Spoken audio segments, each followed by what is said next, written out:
എന്നിട്ട് ആ മനുഷ്യന് എല്ലാം അല്ലാഹു സുബ്ഹാനഹു തആല നൽകി, എല്ലാ സമയവും അല്ലാഹു നൽകി, ആയുസ് അല്ലാഹു സുബ്ഹാനഹു തആല ഒട്ടേറെ നൽകി.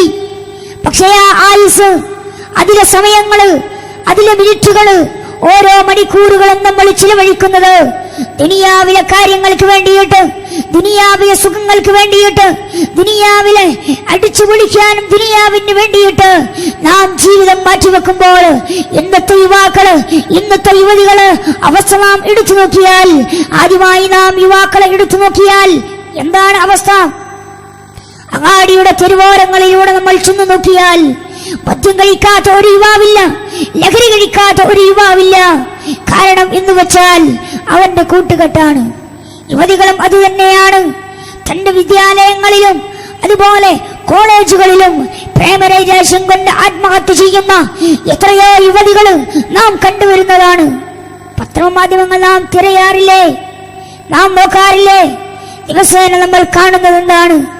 കോളേജുകളിലെ പ്രേമം, സ്കൂളുകളിലെ പ്രേമം കൊണ്ട്, അല്ലെങ്കിൽ ജീവിതത്തിൽ മറ്റുള്ളവനെ പ്രേമിച്ചുകൊണ്ട് എത്രയോ പെൺമക്കള്, എത്രയോ പെങ്ങന്മാരെന്ന് ആത്മഹത്യ ചെയ്തു പോയ ഓരോ വാർത്ത നാം പത്രമാധ്യമങ്ങളിലൂടെ നമുക്ക് കാണാൻ സാധിച്ചു. എന്തേ കാരണം? ഇന്ന് ഓരോരുത്തരുടെയും കൂട്ടുകെട്ടാണ്. ഒരു മദ്യപാനിയോട് നാം കൂട്ടുകൂടുമ്പോഴേ അവൻ മദ്യപാനിയാവുകയുള്ളൂ. ഒരു ലഹരി കഴിക്കുന്ന ഒരുത്തവനോട് നമ്മൾ കൂട്ടുകൂടുമ്പോഴേ നാമും ലഹരി കഴിക്കുകയുള്ളൂ. അവൻ ചിലപ്പോൾ പറയാം, നീ ഒന്ന് ലഹരി കഴിച്ചു നോക്കൂ, നീ ഒന്ന് മദ്യം കഴിച്ചു നോക്കൂ, നീ ഒന്ന് സിഗരറ്റ് വലിച്ചു നോക്കൂ എന്ന് തുടങ്ങിയ എല്ലാ വേണ്ടാത്തരങ്ങളും പറഞ്ഞു കൊടുക്കുമ്പോൾ അവൻ ഇതിലേക്ക് മുതിർന്നുകൊണ്ട്, അവനിലേക്ക് ചാഞ്ഞുകൊണ്ട് അവൻ ചെയ്യുന്നതെല്ലാം ജീവിതത്തിൽ ചെയ്തു പോരുന്ന ഒരു അവസ്ഥയാണ് നമ്മൾ കണ്ടുവരുന്നത്. യുവതികളുടെയും അവസ്ഥ ഇത് തന്നെയാണ്.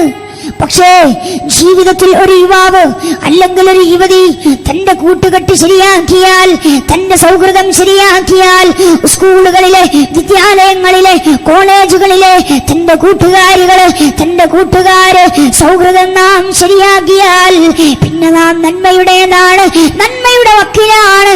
പിന്നെ ജീവിതത്തിൽ നന്മയാണ്. നന്മയുള്ള കൂട്ടുകാരെ നാം കൂട്ടാക്കണേ. അല്ലാഹു തൗഫീഖ് നൽകട്ടെ.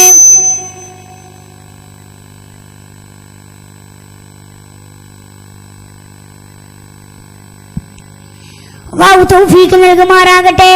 ഉറക്കാമീൻ പറയൂ എന്റെ പ്രിയമുള്ള സഹോദരന്മാരെ, എന്റെ ശബ്ദം ശ്രവിക്കുന്ന എന്റെ സഹോദരിമാരെ, നിങ്ങളുടെ മക്കള് വിദ്യാലയങ്ങളിലൂടെ ചെന്നുകൊണ്ട്, കോളേജുകളിലൂടെ ചെന്നുകൊണ്ട് പ്രേമിച്ചുകൊണ്ട് നടക്കുന്ന എത്രയോ ആളുകളില്ലേ? തന്റെ കൂട്ടുകെട്ട് ശരിയാക്കിയാൽ, തന്റെ സൗഹൃദം ശരിയാക്കിയാൽ പിന്നെയൊന്നുമില്ല മുഅ്മിനേ, പിന്നെയൊന്നുമില്ല മുഅ്മിനേ.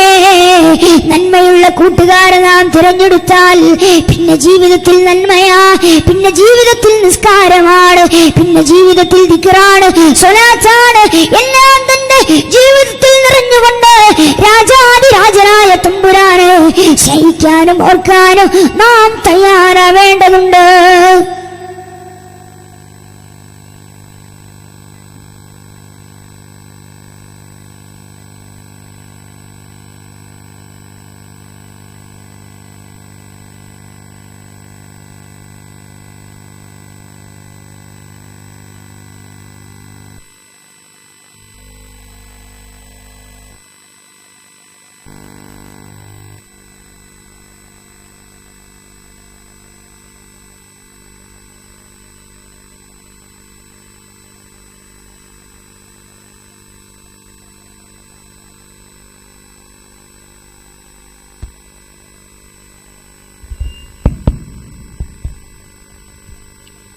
നാം കൂട്ടുകെട്ട് ശരിയാക്കണം. ജീവിതത്തിലും നാം പലരോടും സൗഹൃദം വെക്കാറുണ്ട്, പലരെയും നാം കൂട്ടുകൂട്ടാറുണ്ട്. അവന്റെ സ്വഭാവം കാണുമ്പോൾ, അവന്റെ ജീവിത രീതി നാം കാണുമ്പോൾ അവരോട് നമുക്ക് കൂട്ടുകൂടാൻ, അവന്റെ പെരുമാറ്റം കാണുമ്പോൾ നമുക്ക് അതിലേക്ക് കൂട്ടുകൂടാൻ തോന്നാറുണ്ട്. പക്ഷേ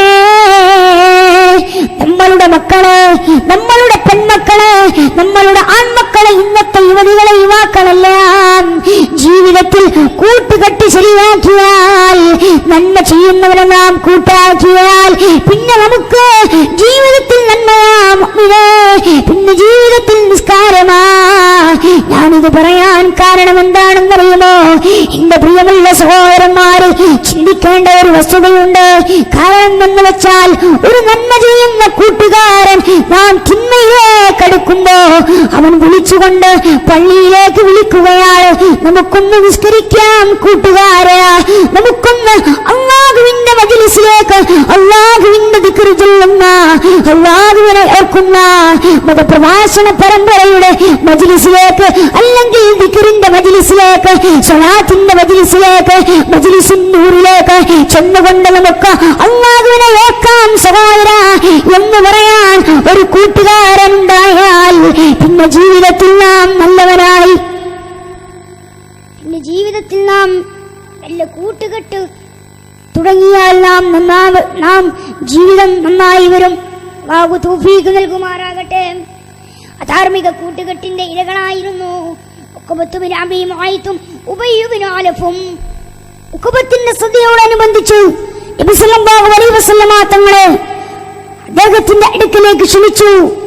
അങ്ങനെ ക്ഷണവുമായി ബന്ധപ്പെട്ട് ഉഖബത്ത് ഇസ്ലാം സ്വീകരിക്കുകയും, അങ്ങനെ അവിടുന്ന്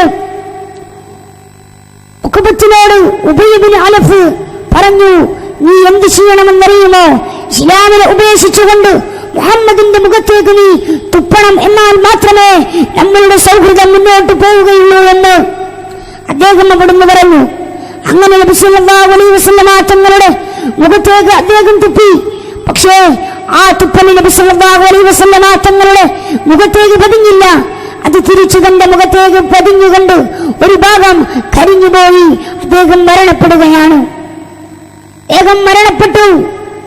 പക്ഷേ അവരുടെ കൂട്ടുകെട്ടിനെ കുറിച്ചിട്ട് വിശുദ്ധ ഖുർആൻ നമ്മളോട് ഓർമ്മപ്പെടുത്തുകയാണ്. നബി സല്ലല്ലാഹു അലൈഹി വസല്ലമ തങ്ങൾ സൗഹൃദം നിരസിച്ച് തമ്മാടിയായി കൂട്ടുകാരനാക്കിയതിനെ ദുഃഖത്താൽ അദ്ദേഹം പറയുന്നതായിട്ട് ഖുർആൻ നമ്മോട് പരാമർശിക്കുന്നു. എന്താണ് ഖുർആൻ പറയുന്നത്? വയൗമ യഅല്ലു അലാ യദൈഹി യഖൂലു യാ ലൈതനി ഇത്തഖദതു മഅ റസൂലി സബീലാ. അതുതന്നെയാണ് അക്രമി. തന്റെ കൈകൾ കടിക്കുന്ന നാൾ അവൻ പറയുമത്രേ, ഞാൻ ദൈവദൂതരോടൊപ്പം ഞാൻ ആ മാർഗം സ്വീകരിച്ചിരുന്നെങ്കിൽ